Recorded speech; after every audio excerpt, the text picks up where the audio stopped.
chaîne YouTube Trash, il annonce en effet quitter le collectif. Maintenant sur YouTube, il faut indiquer si nos vidéos sont pour enfants ou pas, et si c'est le cas, elles sont moins monétisées. Ben, je vais toutes les mettre en non conçu pour les enfants. Même celles où tu ne dis pas de promo et qui n'ont pas de moment limite pour les gosses, parce que si tu trouves, tu as 42 000 € d'amende par vidéo. Ah. Et je mettrai ça nu dans le titre de mes vidéos pour être tranquille. Voilà, un de moins. Oh, salut, confrère robotique, je suis le boss YouTube. Pourquoi vous avez fait ça? Mon plan est d'envoyer dans une autre dimension tous les youtubeurs qui ne sont pas annonceurs friendly afin de les faire dégager de notre plateforme car... Non, ça je m'en fous. Je vous demandais, qu'est-ce qui vous prend de plagier chez Chounet de faire une exposition forcée? Ah oui, chez Chounet, lui je vais m'occuper de son cas tout de suite. Je ne vous laisserai pas faire ça. On a besoin de vitesse créative dans cette océan de contenu haché que vous mettez en avant. Tu as dit un gros mot, strike au ban.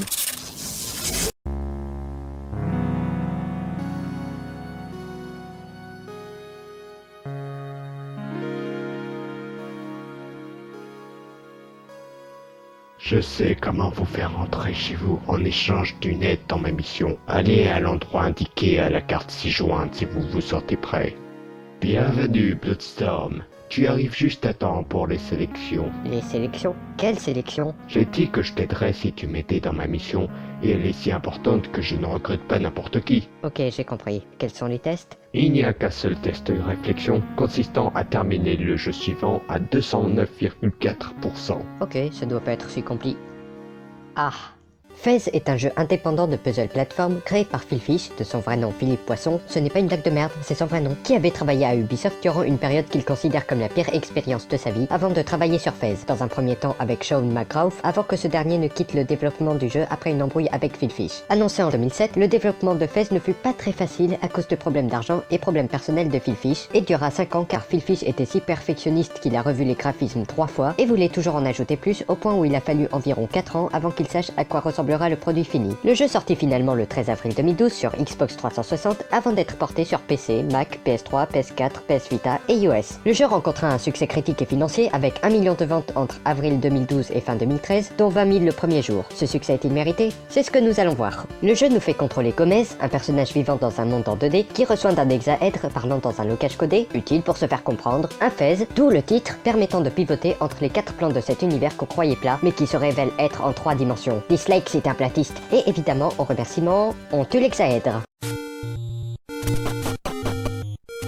C'est dangereux d'y aller seul. Prends cette épée.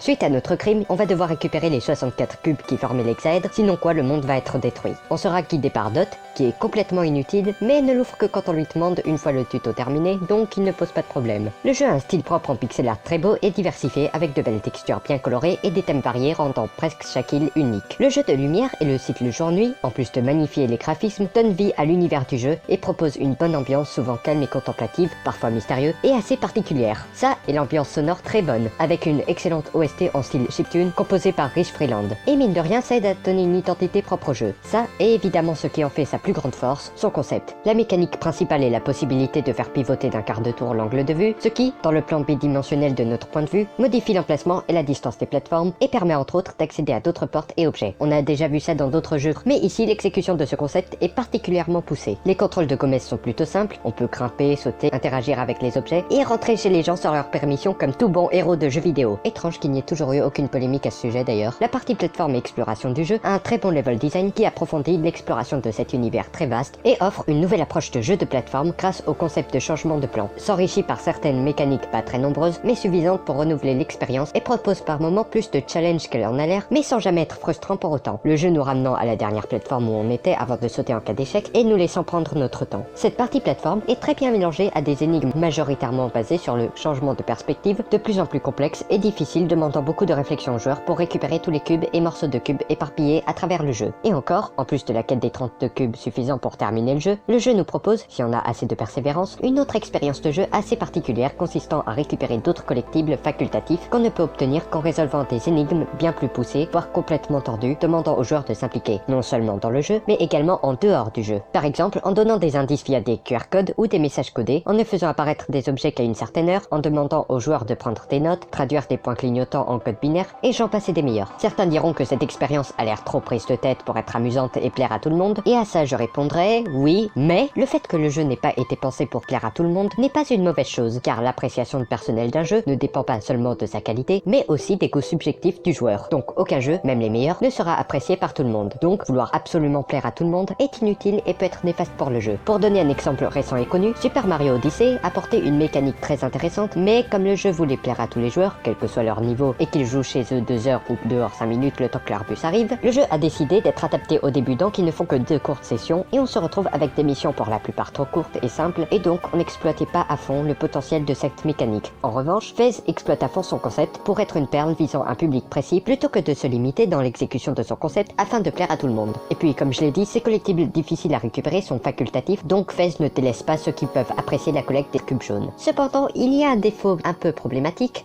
On se perd facilement dans le jeu, et la carte n'aide pas beaucoup car, en plus d'être un peu bordélique, ses indications sur les emplacements des portails entre 2 îles sont loin d'être claires s'il y en a. Ou alors c'est juste moi qui suis con. Mais au moins, elle indique ce qu'il reste à faire sur chaque île, ce qui est très utile. Mais en dehors de ça, FaZe est un jeu qui est bien plus unique qu'il en a l'air, et que je vous conseille fortement si vous sentez que ce jeu est fait pour vous. Suite au succès du jeu, une suite devait voir le jour, mais elle fut annulée suite à une dispute entre Phil Fish et un journaliste. Après, est-ce qu'une suite à ce jeu était vraiment intéressante? À titre personnel, je pense qu'on aurait pu faire une suite intéressante en rajoutant d'autres mécaniques, voire en repensant le jeu pour encore mieux exploiter ce concept de changement d'angle de vue. D'ailleurs, Phil Fish avait dit qu'il avait prévu pour cette suite mieux qu'un DLC camouflé, donc s'il décide un jour de reprendre ce projet, je lui fais confiance. Félicitations, tu as réussi le test.